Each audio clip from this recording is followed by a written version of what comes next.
नमस्कार, मैं रवीश कुमार।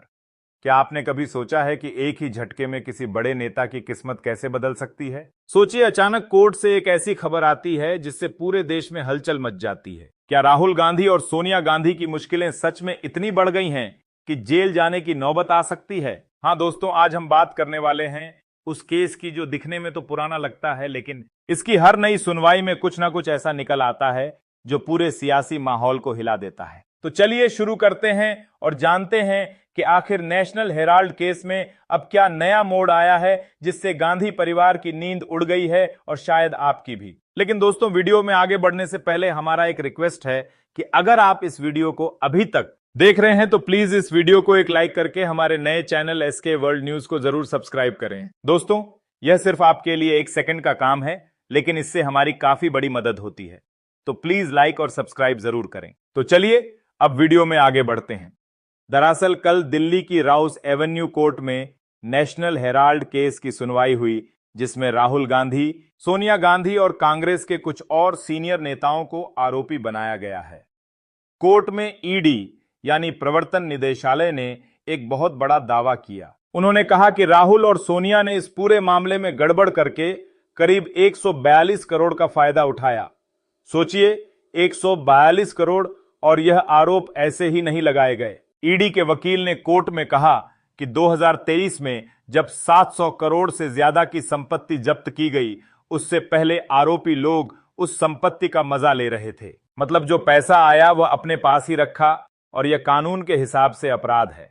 अब यहां असली ट्विस्ट आता है। कोर्ट ने फैसला किया है कि 2 जुलाई से 8 जुलाई तक हर दिन इस केस की सुनवाई होगी। सोचिए, हर दिन जैसे कोई टीवी सीरियल का क्लाइमेक्स चल रहा हो, वैसे ही कोर्ट रूम में हर दिन नया ड्रामा होगा। अब सुनवाई इस बात पर होनी है कि ईडी की जो चार्ज शीट है उसे स्वीकार किया जाए या नहीं। अगर चार्ज शीट स्वीकार हो गई तो मुश्किलें बढ़ सकती हैं, क्योंकि राहुल और सोनिया अभी जमानत पर हैं। क्या पता कोर्ट कह दे कि अब जमानत खारिज, और अगर ऐसा हुआ तो सोचिए देश की राजनीति में क्या भूचाल आएगा। लेकिन अभी कहना जल्दीबाजी होगी, क्योंकि चार्जशीट पर कोर्ट का फैसला आना बाकी है।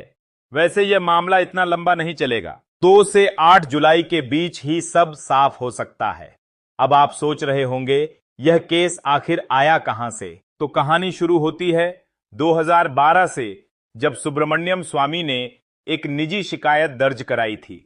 उस वक्त शायद किसी ने नहीं सोचा था कि यह शिकायत इतनी दूर तक जाएगी। कांग्रेस के समर्थक वकील कहते हैं कि यह बहुत अलग तरह का केस है, क्योंकि निजी शिकायत को इस तरह से कोर्ट ने गंभीरता से लिया है। ऐसा पहले कभी नहीं हुआ।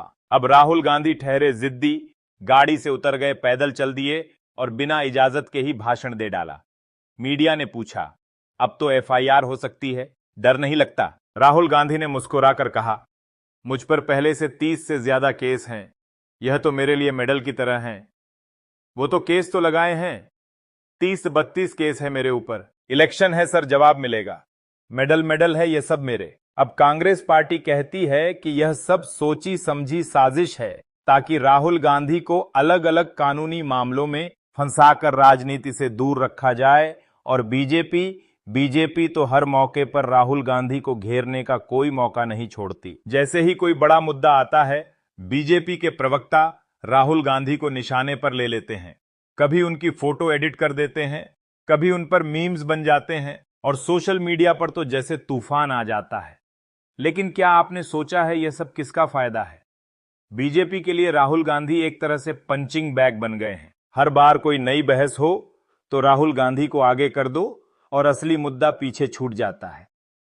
वैसे यह भी सच है कि जितनी पब्लिसिटी राहुल गांधी को बीजेपी देती है, उतनी शायद कोई और नहीं देता।